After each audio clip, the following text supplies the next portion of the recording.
नमस्कार, आप CNBC आवाज पर देख रहे हैं एफएनओ टेक क्लासरूम। मैं हूं वीरेंद्र कुमार और कार्यक्रम में मेरे साथ मेरे सहयोगी हैं दीपाली। और एफएनओ टेक क्लासरूम की ये आज का तीसरा एपिसोड है और इससे पहले हम दूसरे 2 एपिसोड देख चुके हैं, 1, 2, जिसमें हमने बात की थी टेक्निकल्स की। टेक्निकल्स होते क्या हैं, सपोर्ट्स क्या होते हैं, रेजिस्टेंस कैसे होते हैं, हमें चार्ट्स का सिलेक्शन करना कैसे चाहिए, डेली, वीकली, मंथली चैनल्स क्या होती हैं। आई होप वो 2 क्लासेस आपको अच्छी लगी होंगी। लेकिन आज से शुरू होता है futures and option. Deepali, welcome. नाम ही कॉम्प्लिकेटेड है, मतलब इनफैक्ट काफी लोग तो मुझे ऐसे भी मिलते हैं जो पूछते हैं कि एफएनओ होता क्या है। इज इट एफएनओ और या एफएनओ? जी हाँ, थोड़ा सा मतलब यहाँ पे लिखा है एफएनओ, लेकिन याद रखिए ये होता है फ्यूचर्स एंड ऑप्शंस। एंड को एन कर दिया। हाँ, अभी हमने एन कर दिया, लेकिन ये फ्यूचर्स एंड ऑप्शंस होते हैं जिसे डेरिवेटिव्स भी बोलते हैं। Deriving the value of an instrument basis on a particular underlying, इसकी डेफिनेशन ये है। थोड़ी कॉम्प्लेक्स है, लेकिन इसको थोड़ा सा सरल बनाने की कोशिश करेंगे। याद रखिए, अगर हम इस सीरीज को स्टार्ट कर रहे हैं, मैं बताता हूँ आपको, फ्यूचर एंड ऑप्शंस को कभी हल्के में मत लीजिएगा। कैश में आप एक स्टॉक ले सकते हैं, लेकिन यहाँ नहीं। यहाँ पे महल खड़े भी होते हैं और महल बिक भी जाते हैं। तो फ्यूचर एंड ऑप्शंस को थोड़ा सा आप स्किल्स डेवलप कीजिए अपने, और पेपर ट्रेडिंग करिए, और उसके बाद 1000, 500, 2000, 3000 स्पेशली ऑप्शन से स्टार्ट करिए। लेकिन ये ऑप्शंस पे हम बाद में जाएंगे, लेकिन फ्यूचर ऑप्शंस को पहले समझते हैं। और आज हमारे साथ इसी क्रम में मौजूद रहेंगे आशीष चतुर्मोता। मैंने अपने करियर में भी, अगर आप देखें, जो लर्निंग प्रोसेस थी उसमें आशीष के साथ काफी मदद ली है। हाँ, आशीष को इनफैक्ट उनके टेक्निकल एनालिसिस के साथ साथ उनके डेरिवेटिव या फिर क्या फ्यूचर एंड ऑप्शन एनालिसिस के लिए भी खूब जाना जाता है। आशीष जी, टेक्निकल एनालिसिस के मुकाबले तो डेफिनेटली एफएनओ को समझना थोड़ा सा मुश्किल होता है, ट्रेड लेना मुश्किल होता है, स्किल्स यहाँ पर चाहिए। लेकिन आप अपने एक्सपीरियंस से शुरुआत में ये बताइए कि अगर कोई भी एफएनओ ट्रेडिंग की शुरुआत करना चाहता है तो क्या हम इस पहल के जरिए जो हम शो लेकर आए हैं, इसके जरिए क्या उनको, आपको लगता है कि समझा पाएंगे, सिखा पाएंगे कि एफएनओ ट्रेडिंग क्या होती है? गुड आफ्टरनून दीपाली जी, और सभी दर्शकों को भी बहुत बहुत नमस्कार। और मुझे लगता है आपने बहुत ही अच्छे शो की शुरुआत की, क्योंकि एक तो ये जो कॉन्सेप्ट है इसको लेके कहीं ना कहीं एक बहुत बड़ा हवा बाजार में बना हुआ है कि ये बहुत कॉम्प्लिकेटेड होते हैं या इसको समझना बहुत मुश्किल होता है, ये बहुत स्किल्ड गेम है। तो डेफिनेटली ये स्किल्ड जरूर है, पर इसको अगर से आप बारीकी से समझो, जिसको हम पूरी तरह से कोशिश करेंगे आपके शो के माध्यम से समझाने का, तो मेरे ख्याल से आप इसको बहुत अच्छी तरह से समझ सकते हैं। और डेरिवेटिव्स को समझना है तो बस एक सिंपल चीज समझ लीजिए कि ये एक लीवरेज्ड प्रोडक्ट है। लीवरेज प्रोडक्ट को अगर से मैं एक हिंदी सरल भाषा में कहना चाहूं तो ये कहूंगा कि आपके जेब में 20 रुपए हैं और आप जो सौदा कर रहे हैं वो 80 रुपए या 100 रुपए तक की वैल्यू का कर रहे हैं। तो इसीलिए जो रिटर्न होते हैं वो बहुत ज्यादा होते हैं, और इसीलिए अगर से आपने इसमें सही तरह से रिस्क मैनेज नहीं किया तो लॉसेस भी काफी सिग्निफिकेंट हो सकते हैं। तो सरल भाषा में ये समझिए, आपके जेब में 20-25 रुपए है, पर जो कॉन्ट्रैक्ट वैल्यू या जो ट्रेडिंग की वैल्यू आप जो सौदा कर रहे हैं वो 80 से 100 रुपए तक हो सकता है। यानी 1 के 10 कर रहे हैं अगर आपको स्किल्स हैं तो फ्यूचर ट्रेडिंग। मैंने कहा ना आपको, यहाँ महल बनते हैं और महल अगर आप देखें बिखर भी जाते हैं अगर आपने उसे ठीक से मैनेज नहीं किया। खैर, इस पे हम बात करेंगे, लोगों को डराते नहीं है इसमें, क्योंकि डेरिवेटिव्स अच्छे भी होते हैं, याद रखिए। महल बनते भी हैं, क्योंकि डराने की जरूरत नहीं है। हाँ, डेरिवेटिव्स अच्छे होते हैं, याद रखिए।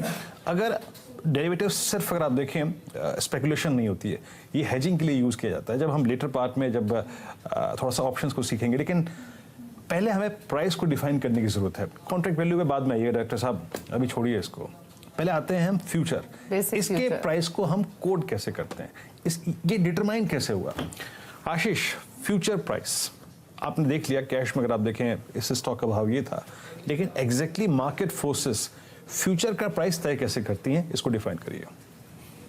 तो देखिए, पहले हम थ्योरेटिकल बात करेंगे और इसको समझने की कोशिश कीजिए कि अगर से मैं आपको ये कहूं कि आपको मुझे रिलायंस का शेयर 1 महीने बाद देना हो या SBI का शेयर 1 महीने बाद देना हो, तो 1 महीने के लिए आपको एक कॉस्ट लग रही है, एक तरीके का ब्याज लग रहा है, और उसी कॉस्ट को हम कहते हैं कॉस्ट ऑफ फाइनेंस। और ये कॉस्ट जब ऐड होती है 1 महीने की, तो इसलिए फ्यूचर का प्राइस आप देखेंगे जनरली स्पॉट के प्राइस यानी कि आपके कैश प्राइस से थोड़ा सा ज्यादा आपको देखने को मिलता है। तो इसीलिए फ्यूचर का जो प्राइस है इसको हम डेफिनेशन के टर्म्स में कहते हैं स्पॉट प्राइस यानी कि cash price plus cost of financial, यानी ये 1 महीना या मान लो आप 2 महीना या 3 महीने के जो कॉन्ट्रैक्ट की वैल्यू देख रहे हैं तो 3 महीने में एक तरीके का ब्याज आपको लग रहा है, इसको कॉस्ट ऑफ कैरी या कॉस्ट ऑफ फाइनेंशियल कहा जाता है। और अगर से उस स्टॉक में किसी तरह का डिविडेंड मिलने वाला हो तो वो डिविडेंड माइनस किया जाता है। इस तरह से फ्यूचर की प्राइसिंग को डिफाइन किया जाता है। पर जैसे मैंने कहा ये थ्योरेटिकल वैल्यू है और ये जरूरी नहीं है कि आपको देखने को मिले। तो मैं आपको एक एग्जांपल की भाषा में इसको समझाने की कोशिश करूंगा कि सपोज एक स्टॉक का कैश मार्केट प्राइस 100 रुपया है और अगर से 12% ब्याज मार्केट में चल रहा है तो रफली आप देखेंगे कि जो 1 महीने का कॉन्ट्रैक्ट है वो टिपिकली 100 रुपए 50 पैसे से 101 रुपए तक की रेंज में आपको चलता हुआ देखने को मिलेगा।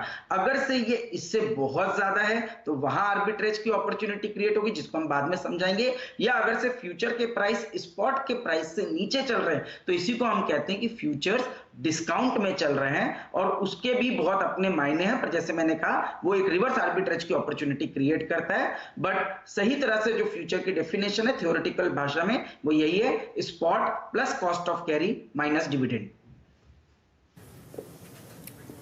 जी हाँ, आपने कॉस्ट ऑफ कैरी सुना होगा एग्जैक्टली। देखिए आशीष ने उसको बहुत सरल भाषा में एक्सप्लेन किया। स्पॉट का प्राइस है फ्यूचर का प्राइस जो कि मुझे 1 महीने बाद डिलीवर होगा, उसको वहां तक रखने की, पालने की, पोसने की जो कॉस्ट है वो उसमें जोड़ दीजिए, प्लस जो बेनिफिट्स मुझे मिलेंगे यानी जैसे डिविडेंड, बाद में समझाऊंगा इसको मैं, डिविडेंड जो मिलना है उसको उसमें से माइनस कर दीजिए तो फ्यूचर की आपकी वैल्यू आ गई। लेकिन सबसे खतरनाक पार्ट शुरू होता है अब। फ्यूचर का प्राइस तो आपने देख लिया। हाँ बोलिए। मैं एक चीज और इनफैक्ट वीरेंद्र जो आशीष ने एक्सप्लेन किया उससे रिलेटेड एक चीज और पूछना चाहती हूँ जो कि मुझे शायद शुरुआत में पूछना चाहिए था। सब स्टॉक्स फ्यूचर्स में नहीं होते, ये बताना बहुत जरूरी है।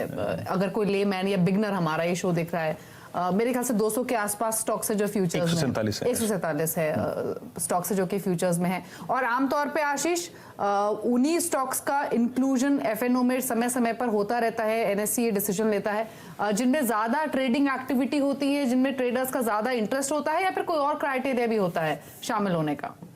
बहुत से क्राइटेरिया दीपाली, और बहुत से क्राइटेरिया है जिनके बेसिस पे एक स्टॉक को डिफाइन किया जा सकता है। और उसमें प्रमोटर होल्डिंग से लेकर के आपका ट्रेडिंग वॉल्यूम से लेकर के कितने समय तक एक स्टॉक लिस्टिंग के बाद मार्केट में बना हुआ, ये भी एक क्राइटेरिया होता है। इसी कारण आप देखते होंगे कि कई बड़ी कंपनियां जो कि हाल ही में जिनका मार्केट कैप 1 लाख करोड़ के ऊपर जा चुका है वो भी अभी तक एफएनओ सेगमेंट में नहीं आई, जबकि वहां पर ट्रेडिंग वैल्यू, ट्रेडिंग वॉल्यूम भी काफी ज्यादा हो रहा है। बट क्योंकि अभी एक सफिशिएंट टाइम उन्होंने एक्सचेंज पर नहीं बताया, इस कारण से भी उनका अभी तक एफएनओ में इंक्लूजन नहीं हुआ। तो ये बहुत से सारे क्राइटेरिया जो है वो एक्सचेंज समय समय पर डिफाइन करता है, जिसके बेसिस पे तय होता है कि कौन सा स्टॉक एफएनओ में शामिल होगा या नहीं होगा। जी हाँ, इन क्राइटेरियाज को अभी जैसे कि आशीष ने बोला कि market cap, average volumes, promoters holding, और भी चीज़ें होती हैं, इम्पैक्ट कॉस्ट। अभी इससे घबराइएगा मत, इसको बहुत देर में हम समझेंगे क्यों इन स्टॉक्स को किसके आधार पे फ्यूचर्स में शामिल किया जाता है। लेकिन जैसे कि अभी हमने देखा कि फ्यूचर का भाव क्या होता है। आशीष, सबसे खतरनाक पार्ट आता है अब, लॉट साइज। यहीं पे खेल शुरू होता है, क्योंकि आप कैश मार्केट की तरह महज एक शेयर न खरीद सकते हैं न बेच सकते हैं। लॉट साइज को थोड़ा डिफाइन कीजिए और एग्जैक्टली इसका आधार क्या होता है।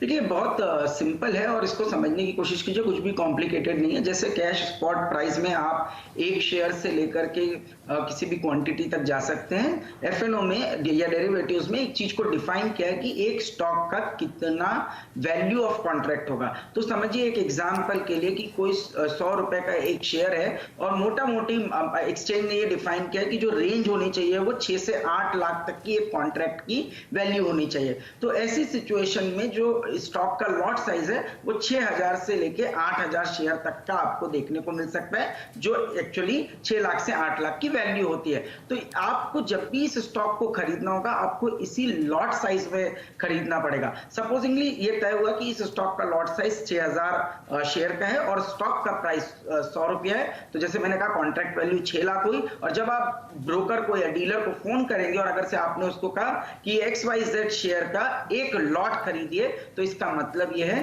कि आप 6000 शेयर खरीद रहे हैं 100 रुपए के प्राइस पे, जिसकी वैल्यू 6 लाख हुई। बट डीलर को इस चीज या ब्रोकर को इसको बहुत आसानी से समझ में आ जाता है कि आप एक लॉट खरीदना इस स्टॉक का चाहते हैं।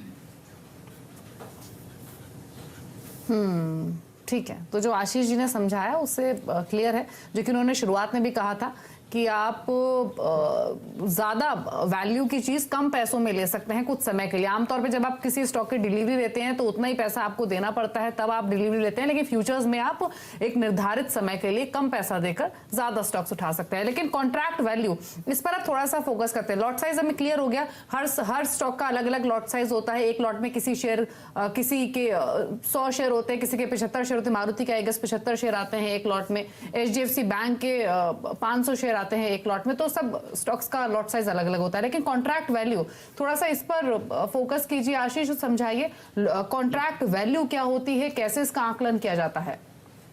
जी बिल्कुल दीपाली जी, तो जैसे आपने अभी बात की कि कॉन्ट्रैक्ट वैल्यू और कुछ नहीं, शेयर का प्राइस इनटू लॉट साइज, ये जो वैल्यू आती है इसको हम कॉन्ट्रैक्ट वैल्यू कहते हैं। और जैसे हमने कहा कि हर स्टॉक का लॉट साइज अलग होगा, हर स्टॉक का प्राइस अलग होगा, तो उनकी कॉन्ट्रैक्ट वैल्यू अलग अलग हो सकती है। बट कहीं ना कहीं एक्सचेंज ये कोशिश करता है कि जो कॉन्ट्रैक्ट वैल्यू बाजार में इस समय चल रही है उसकी एक रेंज होना चाहिए, और वो रेंज हर अलग अलग समय पर एक्सचेंज उसको रिवाइज करता है। मौजूदा स्तरों पर जैसे आप देखेंगे कि निफ्टी मोटा मोटी 9000 के आसपास चल रहा है और 75 का इसका इस समय लॉट साइज चल रहा है। तो रफली जो कॉन्ट्रैक्ट वैल्यू वो 8 लाख के आसपास आती है।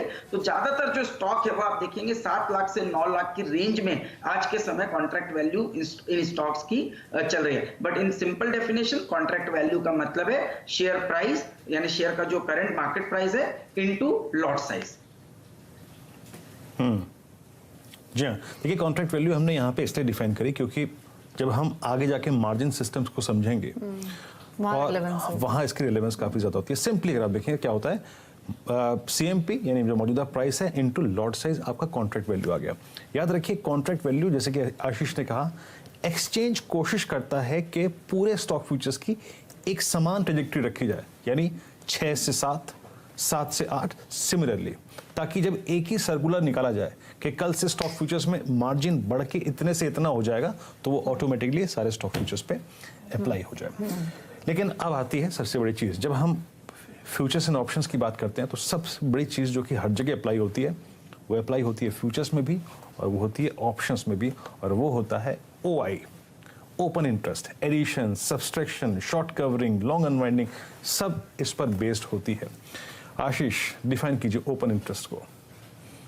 देखिए इसका ये इसको लेके काफी कंफ्यूजन होता है और बहुत बड़ा कंफ्यूजन होता है कि क्या ओपन इंटरेस्ट, वॉल्यूम और डिलीवरी ये अलग अलग है या समान है। तो इसको आज मैं क्लियर करता हूँ। ओपन इंटरेस्ट सबसे पहली बात है एप्लीकेबल होगा सिर्फ डेरिवेटिव्स मार्केट में, मतलब कैश मार्केट में ओपन इंटरेस्ट का कोई मायना नहीं होता, जो भी मायने हैं वो डेरिवेटिव्स मार्केट में है। अब इसमें इसको इस तरह से मैं समझाता हूँ आपको। सपोज एक पर्सन ए ने, ट्रेडर ए ने 6 लॉट एक स्टॉक के खरीदा और पर्सन बी ने 6 लॉट उस स्टॉक के शॉर्ट किया, और पूरे दिन में उन्होंने जब ये पोजीशन बनाई तो उन्होंने इसको कहीं पे भी लिक्विडेट नहीं किया, और शाम को जाते जाते ए ने 6 लॉट कैरी किया लॉन्ग साइड के, बी ने 6 लॉट कैरी किया शॉर्ट साइड के। जब हम शाम को बात करेंगे तो हम ये बात करेंगे कि इस स्टॉक में 6 लॉट का ओपन इंटरेस्ट पोजीशन खड़ा है। इसका मतलब आउटस्टैंडिंग कितने शेयर, कितने कॉन्ट्रैक्ट इस स्टॉक में ओपन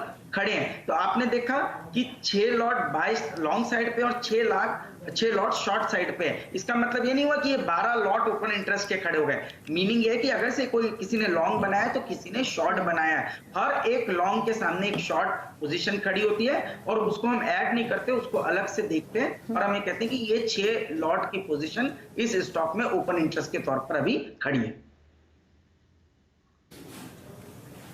तो यानी ओपन इंटरेस्ट का जो आशीष ने समझाया वही एक सेंस मिलता है कि उस पर्टिकुलर ट्रेड में या फिर उस पर्टिकुलर पोजीशन में कितने पोजीशंस बाय साइड पर हैं, कितनी पोजीशन सेल साइड पर हैं, और जब ये इंटरेस्ट ओपन इंटरेस्ट बढ़ता है तो यूजुअली ये सेंस मिलता है कि और कितना इंटरेस्ट इस पर्टिकुलर स्टॉक में ट्रेडर्स की ओर से आ रहा है। कितना इंटरेस्ट ओपन है, ये एग्जैक्टली कितना इंटरेस्ट है ओपन। जब तेजी वाले स्टॉक में होता है तो ये सेंस मिलता है कि काफी लोगों का इंटरेस्ट यहाँ पर तेजी की तरफ है, और सिमिलरली अगर शॉर्ट ट्रेड में इंटरेस्ट बढ़ता है तो ये सेंस मिलता है कि यहाँ पर बिकवाली की तरफ इंटरेस्ट ट्रेडर्स का ज्यादा है। एक ब्रेक के लिए यहाँ पर रुक रहे हैं, लेकिन अभी आशीष ने जब ओपन इंटरेस्ट समझा रहे थे तो दो वर्ड्स का इस्तेमाल किया, लॉन्ग और शॉर्ट। तो लॉन्ग बिल्डअप क्या होता है, शॉर्ट बिल्डअप क्या होता है, इस पर करेंगे फोकस, आशीष से बातचीत करेंगे। चल वापस आते हैं।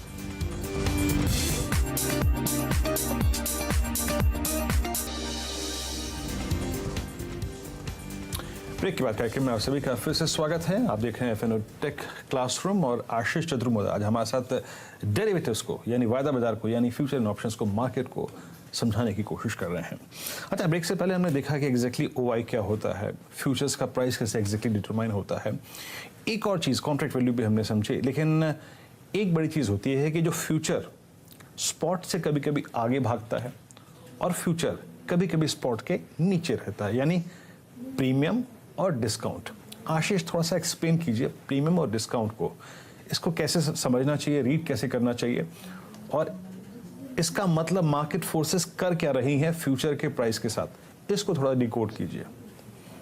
बिल्कुल, तो देखिए जैसे हमने एक छोटा सा एग्जांपल लिया था कि स्पॉट में प्राइस 100 रुपए चल रहा है और अगर से 12% रेट ऑफ इंटरेस्ट है तो नॉर्मली जो थियोरेटिकल फ्यूचर का प्राइस होना चाहिए वो 150 से 101 रुपए के आसपास होना चाहिए। पर जब आप देखते हैं कि ये जो आधा से 1% का प्रीमियम है वो सडनली 1.25% या 1.5% की तरफ बढ़ने लगे, मतलब 100 रुपए का स्टॉक है और आपका फ्यूचर जो है 101.50 या 101.75 पे ट्रेड करने लग रहा है, तो हम इसको कहते हैं कि जो प्रीमियम है वो इंक्रीज होना शुरू हो रहा है। अब प्रीमियम किस सिचुएशन में इंक्रीज होगा इसको समझने की कोशिश कीजिए। इसका मतलब है कि लोग डेरिवेटिव्स मार्केट में एग्रेसिवली लॉन्ग पोजीशन बना रहे हैं। इसका मतलब है कैश में वो स्टॉक जितनी स्पीड से नहीं बढ़ रहा है उससे ज्यादा स्पीड से वो डेरिवेटिव्स मार्केट में बढ़ रहा है। और डेरिवेटिव्स में जब कोई पोजीशन लॉन्ग साइड पे बनती है इसका मतलब है कि स्पेकुलेटर्स या एग्रेसिव ट्रेडर्स ज्यादा बुलिश है उस स्टॉक पे, इसीलिए वो डेरिवेटिव्स में या लीवरेज में या लोन लेकर एक तरीके से स्टॉक के अंदर पोजीशन बना रहे हैं। तो ऐसा तभी होगा जब उनको ये कॉन्फिडेंस है कि ये स्टॉक बढ़ने के चांसेस ज्यादा है। तो हम इसको इस तरह से रीड करते हैं कि अगर से कंटिन्यूअसली आप देख रहे हैं कि स्टॉक का या इंडेक्स का जो प्रीमियम है वो बढ़ रहा है, इसका मतलब ट्रेडर्स का लॉन्ग इंटरेस्ट काफी बढ़ रहा है। इसका मीनिंग है कि इंटरप्रिटेशन ये है कि स्टॉक के या इंडेक्स के बढ़ने के चांसेस काफी ज्यादा है। अगर से हम इसी को उल्टा करें तो पहली बात डिस्काउंट की अगर से हम बात करें तो थियोरेटिकली तो फ्यूचर्स को डिस्काउंट पर होना नहीं चाहिए, पर डिस्काउंट पे अगर से तब भी हो रहे हैं इसका मतलब स्टॉक का स्पॉट प्राइस 100 रुपए चल रहा है और फ्यूचर का प्राइस 99 या 98 रुपए 50 पैसा चल रहा है, तो इसका मतलब ट्रेडर्स काफी नेगेटिव है। और क्योंकि कैश मार्केट में फ्रेश शॉर्ट पोजीशंस बनाई नहीं जा सकती, जो आपके पास पोजीशन है उसी को बेच सकते हैं, तो आपके पास कहीं शॉर्ट पोजीशन बनाने की जगह है तो वो डेरिवेटिव्स मार्केट है और वहां पर पे आप एग्रेसिवली स्टॉक को बेचे जा रहे हैं, जिसकी वजह से स्टॉक आपके डिस्काउंट पर आ चुका है, स्पॉट के नीचे आ चुका है। इसका मतलब है उस स्टॉक में मंदी के इंडिकेशन आने शुरू हो चुके हैं। तो प्रीमियम और डिस्काउंट दोनों चीज क्लियर होगी जैसे कि आशीष जी ने समझाया, लेकिन लॉन्ग पोजीशन शॉर्ट पोजीशंस का आपने बार बार जिक्र किया, तो लॉन्ग बिल्डअप और शॉर्ट बिल्डअप ये आपसे समझना चाहेंगे। हालांकि नाम से समझ में आता है कि लॉन्ग बिल्डअप यानी खरीदारी की पोजीशन, शॉर्ट बिल्डअप यानी मंदी की पोजीशन, लेकिन अगर फ्यूचर डेटा देखते हैं तो कब ये सेंस मिलता है कि इस स्टॉक में लॉन्ग बिल्डअप हो रहा है या फिर इस स्टॉक में शॉर्ट बिल्डअप हो रहा है?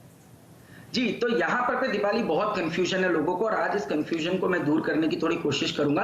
लॉन्ग बिल्डअप का मतलब ये नहीं है कि सिर्फ लॉन्ग पोजीशन बन रही है। जैसे मैंने कहा कि ओपन इंटरेस्ट तभी बढ़ेगा जब, अगर मैं एक एग्जांपल लेता हूं कि 100 रुपए का स्टॉक है और सपोज कल का ओपन इंटरेस्ट 1 लाख शेयर का था और अगले दिन ये स्टॉक 100 रुपए से 102 रुपया हो गया और आपने देखा ओपन इंटरेस्ट 1 लाख से बढ़कर 1,10,000 शेयर का हो गया, तो इसका मतलब है कि ये जो 10,000 शेयर इंक्रीमेंटली ओपन इंटरेस्ट में बढ़े हैं। ये प्योर लॉन्ग नहीं है, इसमें 10,000 लोगों ने लॉन्ग पोजीशन बनाई और 10,000 ही शॉर्ट पोजीशन बनी, बट लॉन्ग्स ने इन पोजीशन को डोमिनेट किया, तभी उन्होंने प्राइस को 100 रुपया से 102 रुपए पे किया। इसका मतलब है कि जो लोग बेच रहे थे वो वीक थे और जो खरीद रहे थे वो स्ट्रांग थे।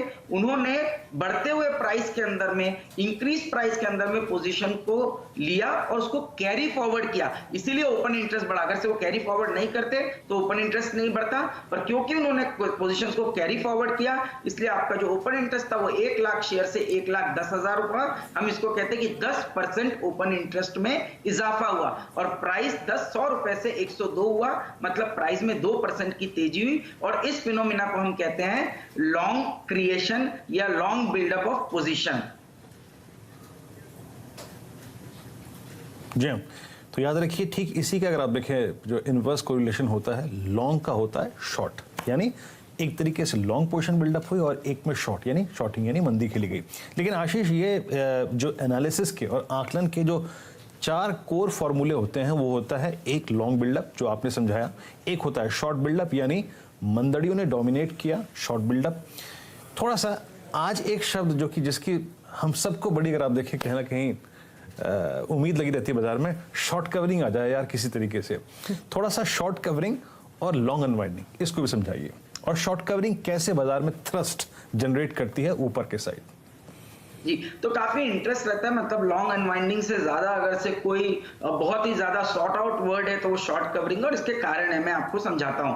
समझिए कि एक स्टॉक एक हफ्ते में 100 रुपए से 90 रुपया आ गया और इस ड्यूरेशन में आपका जो ओपन इंटरेस्ट था वो 1 लाख से बढ़कर के 2 लाख शेयर पे हो गया। तो हमने इसको समझा कि ये तो हुआ शॉर्ट बिल्डअप, बट 90 रुपए पे कहीं ना कहीं जो शॉर्ट्स है उनको ये लगता है कि अब बाजार में इस स्टॉक में बढ़ने की चाल हो सकती है, टेक्निकली कोई सपोर्ट आ सकता है, या हो सकता है ये फाइनेंशियल स्पेस का कोई स्टॉक हो और शायद आरबीआई की या मॉनेटरी पॉलिसी है, तो हो सकता है इस स्टॉक में एक अपमूव आए। और इस डर के चलते जो ओपन इंटरेस्ट है वो घटना शुरू हो जाता है और प्राइस जो है वो 90 से बढ़कर 94-95 पे आता है। इस फिनोमिना को हम कहते हैं जब आपका ओपन इंटरेस्ट कम होने लगे और स्टॉक का प्राइस बढ़ने लगे, इसको हम कहते हैं शॉर्ट कवरिंग बाजार में शुरू हुई है। और जब शॉर्ट कवरिंग 1 या 2 दिन होती है तो जनरली ये माना जाता है कि जो पिछले 1 हफ्तों से जिन्होंने शॉर्ट बिल्डअप बनाने की कोशिश की है वो अब अपनी पोजीशंस को कवर करना शुरू करेंगे, क्योंकि अब उनका प्रॉफिट जो 10 रुपए था वो 5 रुपए हो गया, 5 रुपए से 3 रुपए हो गया।